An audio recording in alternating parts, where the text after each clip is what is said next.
If you are in a dark period right now, confused, exhausted, disillusioned, this message is not accidental.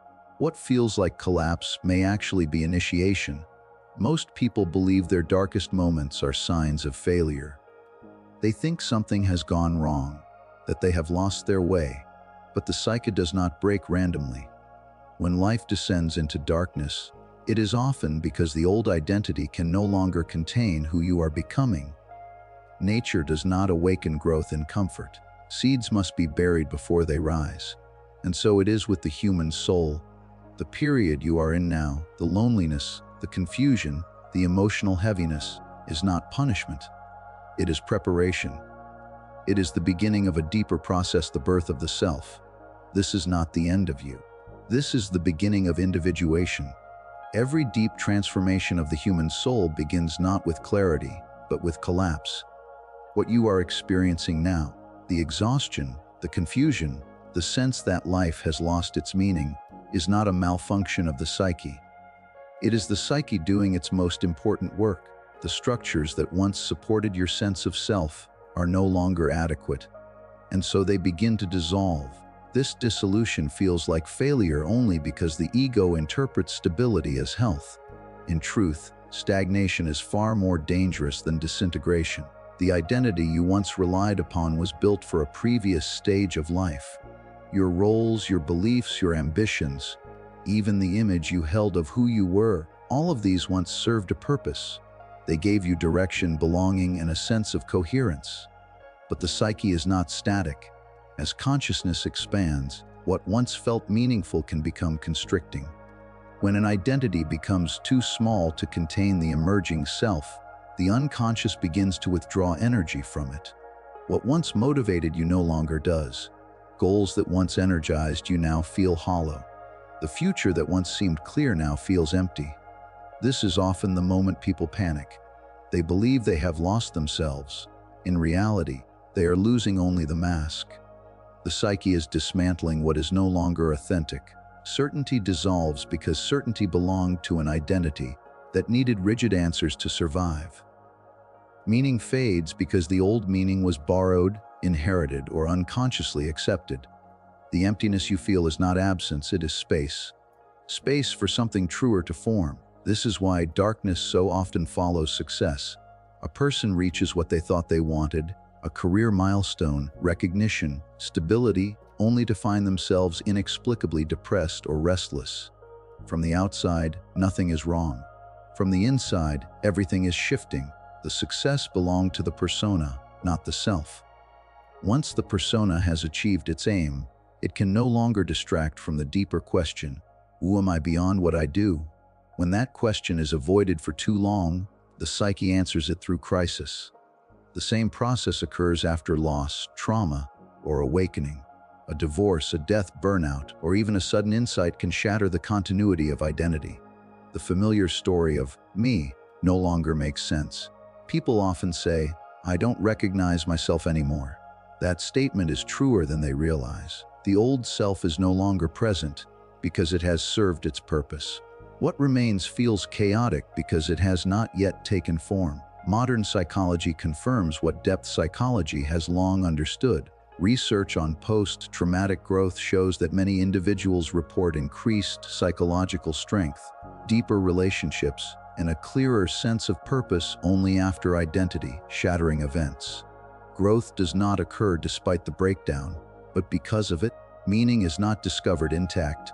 It is rebuilt from fragments. The psyche does not evolve through comfort. It evolves through confrontation with the unknown.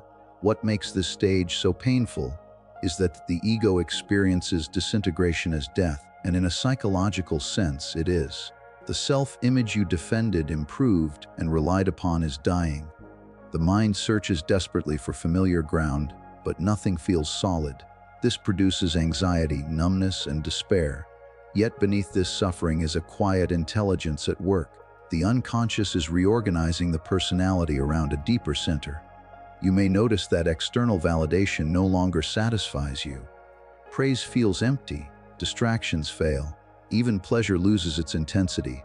This is not because life has lost color, but because the psyche is withdrawing libido from the outer world and turning it inward. It is an invitation, often a forced one, to self-encounter.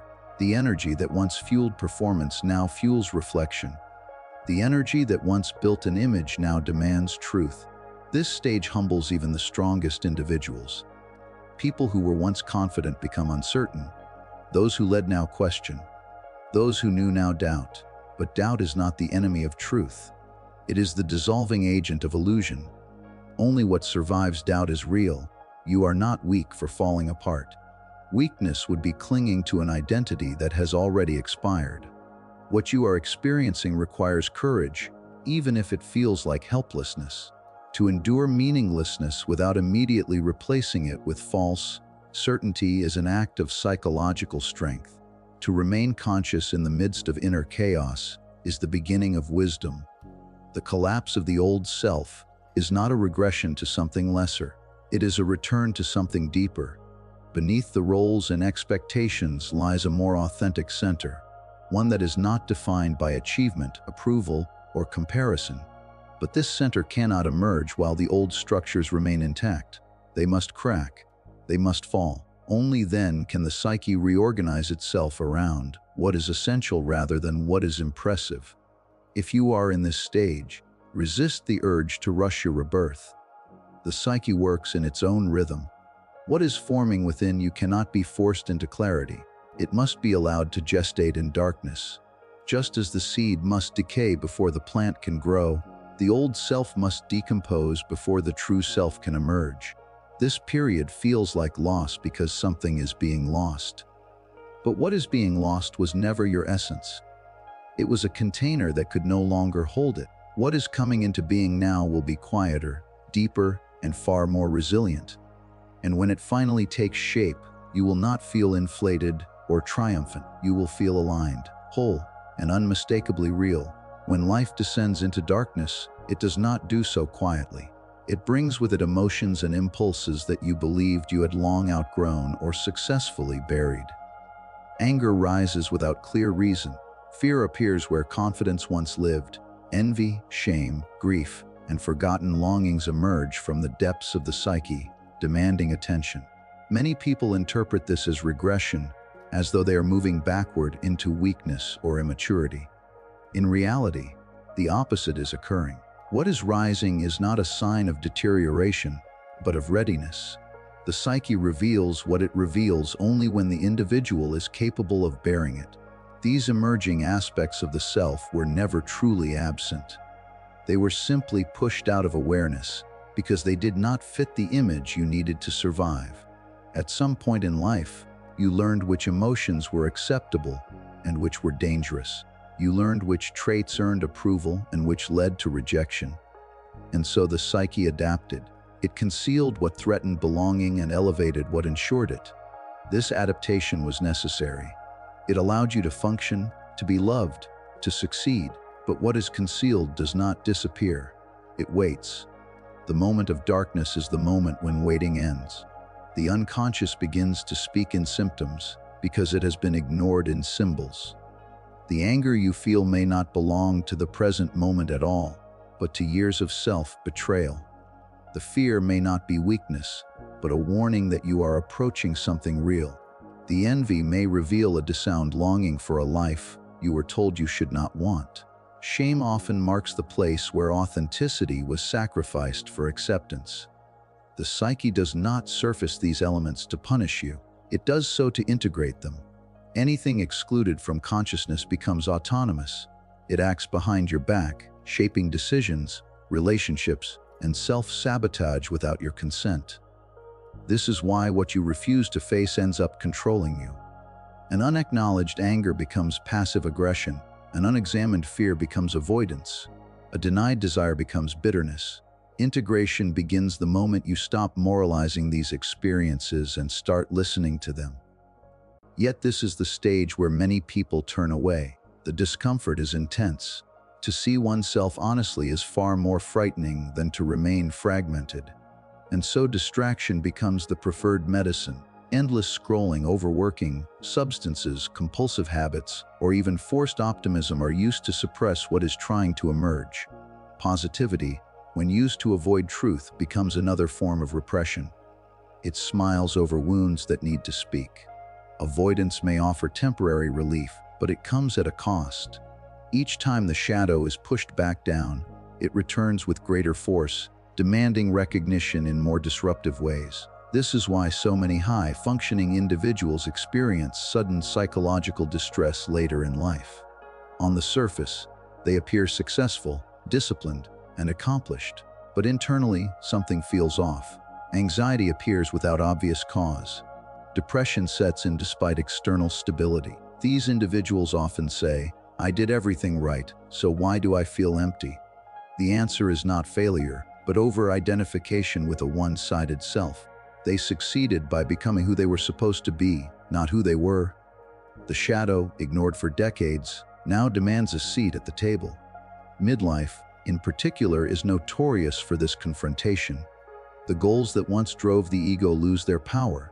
The persona weakens. The unconscious seizes the opportunity to restore balance. What was neglected now seeks integration. This is not a breakdown of the personality, but a rebalancing of it. The psyche is saying, "You have lived as half of yourself. Now the other half must be known." To encounter the shadow is not to become darker. It is to become more whole. The shadow is not composed only of destructive impulses. It also contains creativity, sensitivity, strength, and truth that were once deemed unacceptable. Many people discover their deepest gifts only after confronting what they were taught to hide. The capacity to feel deeply, to assert boundaries, to desire authentically, these often reside in the shadow, waiting for permission to exist. Darkness, then, is not evil.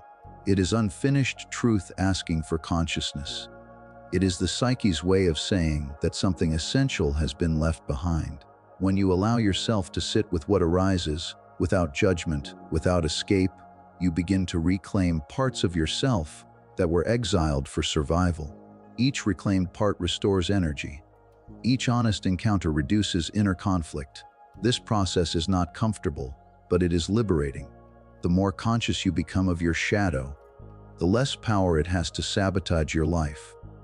What was once frightening becomes informative. What once overwhelmed becomes integrated. You no longer fear your inner world because you are no longer at war with it. The darkness you are facing now is not a sign that something is wrong with you. It is a sign that something long ignored is ready to be made whole. And wholeness is not achieved by rejecting what disturbs you, but by understanding it. When you turn toward the shadow with courage and curiosity, you discover that it was never your enemy. It was your missing half, waiting patiently for the moment you were strong enough to see it. Authenticity is never free. It carries a price that few are prepared to pay, and that price is loneliness. As you awaken to who you truly are, you begin to notice a quiet but undeniable shift in your relationships. Friends, colleagues, even family may no longer respond to you in the way they once did. Conversations feel shallow. Interests that once aligned now feel distant. You may begin to feel invisible, as if the world has not only failed to notice your transformation, but actively resists it. This sensation is profoundly unsettling because it contradicts everything you have been taught about belonging and connection. We are social beings, yet the path toward wholeness often requires a period of solitude that feels unnatural, even threatening. This isolation is not evidence that you are broken or unworthy. It is evidence that you are beginning to separate from collective expectations, from the roles and personas imposed upon you by society, by culture, by those you love. When you stop performing the scripts that once defined you, when you cease being the dutiful child, the compliant colleague, the agreeable friend, you enter uncharted territory. The collective, so reliant on patterns and familiarity, often recoils in confusion or judgment. To stand alone is frightening, not because the self is diminished, but because the collective has grown accustomed to a version of you that no longer exists. In this solitude, the world may seem smaller, colder, emptier, and yet paradoxically, it is the first time you are capable of truly inhabiting your own space. There is an inner depth that is inaccessible when your attention is constantly directed outward, when your energies are consumed by approval, recognition, or adaptation. Loneliness, in this sense, is not punishment, it is initiation. It is a period in which the psyche can turn inward, reflect, and integrate the fragments of self that were suppressed to satisfy others. Transformation cannot occur in the familiar. It must occur in the threshold, where you are forced to meet yourself without distraction. History is replete with examples of this pattern. Artists, thinkers, and innovators often experience profound isolation at pivotal moments in their lives. Van Gogh spent years in solitude, painting not for fame or approval, but in devotion to an inner vision that few could comprehend. Beethoven endured deafness and personal turmoil, creating symphonies that would outlive him, nurtured in the quiet depths of his solitude. Scientific minds like Einstein or Newton spent long periods alone, wrestling with ideas the world was not yet ready to hear. Their isolation was not emptiness, it was gestation. Their inner worlds, free from interference, were permitted to unfold and consolidate, preparing them for the breakthroughs that would later transform the collective. When you feel lonely in the midst of personal growth, it is because the self is shedding inauthentic layers and allowing what is essential to emerge. The mind and heart must clear the space previously occupied by borrowed values, inherited roles, and social expectations. The emptiness you feel is not a void to be feared, it is a womb of becoming. In this emptiness, you are not alone in the ordinary sense. You are accompanied by your emerging self, by the consciousness that has waited patiently for you to recognize it. The discomfort of separation is the price of alignment with your truth, and enduring it courageously is a form of strength few appreciate in the moment.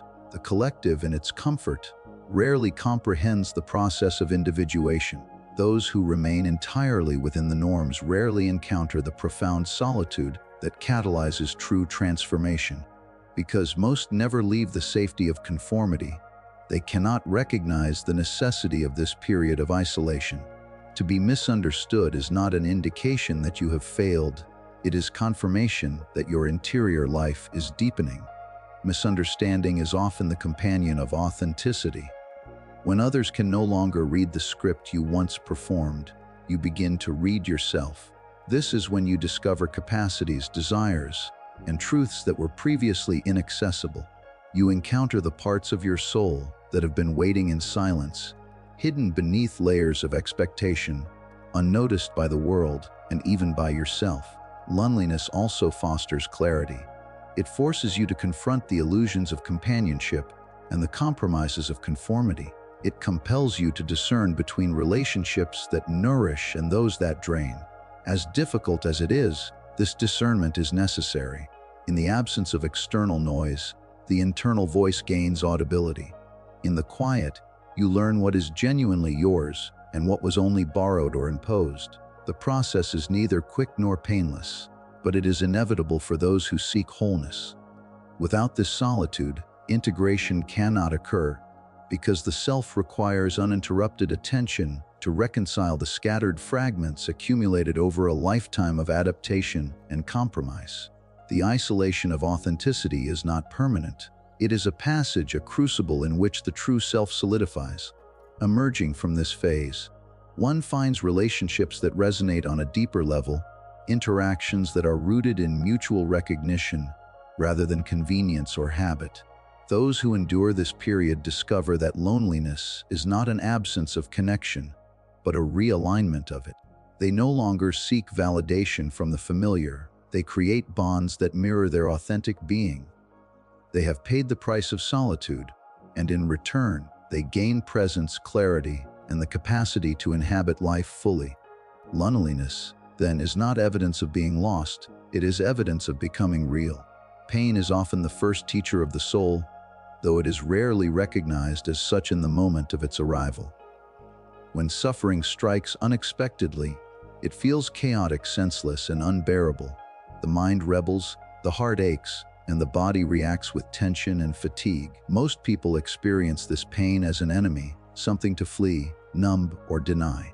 In these moments, the instinct is to escape, to distract oneself with activity, substances, or shallow diversions.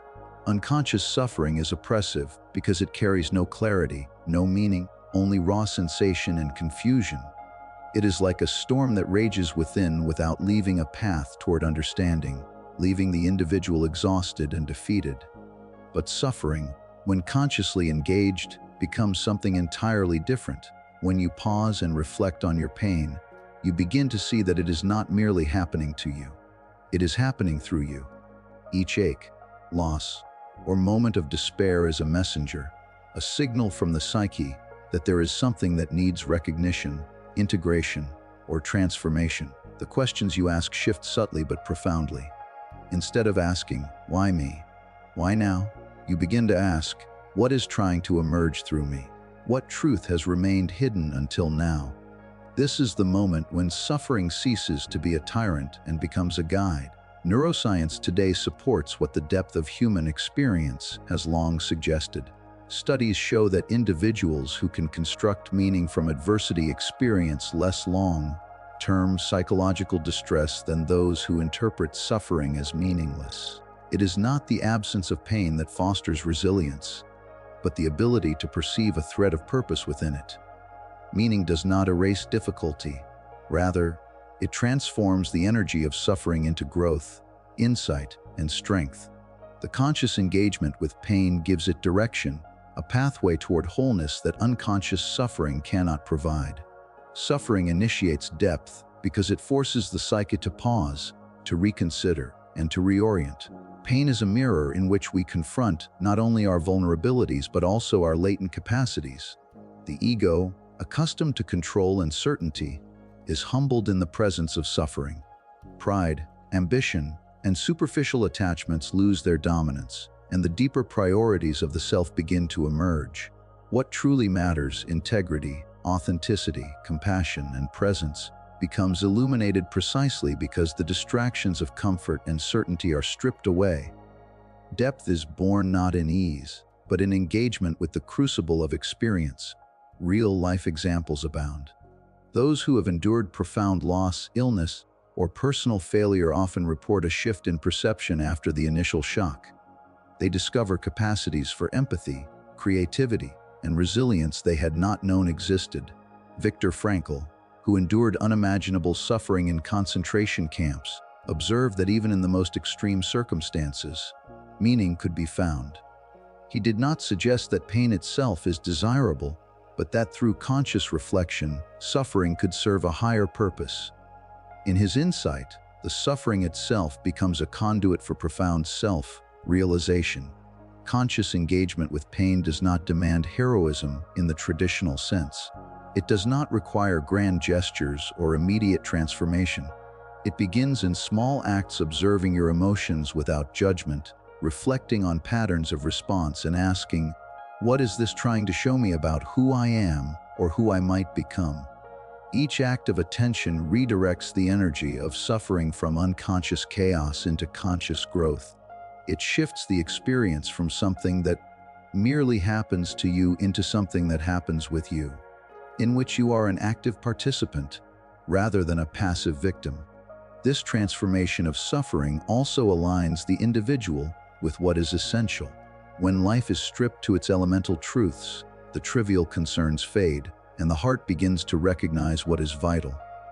Relationships are reevaluated, priorities reordered, and the interior life deepened. Pain becomes a lens, clarifying which pursuits are authentic and which are illusory. In this sense, suffering is not to be eliminated, it is to be understood and integrated. Attempts to erase all pain prematurely often result in greater fragmentation because the underlying lessons remain unlearned. True transformation requires endurance, reflection, and conscious engagement with the discomfort. It is also important to recognize that suffering is not a linear teacher. It does not arrive, impart wisdom, and depart neatly. It recurs in cycles, sometimes subtly, sometimes forcefully, always testing whether the lessons have been received. Yet each confrontation, when met with awareness, leaves a residue of insight, a fragment of understanding that accumulates over time. The psyche, in this way, uses suffering as a sculptor uses a chisel, carving depth, clarity, and authenticity into the contours of the self. Ultimately, the purpose of suffering is not to achieve comfort or avoidance of pain, but to transform raw experience into wisdom.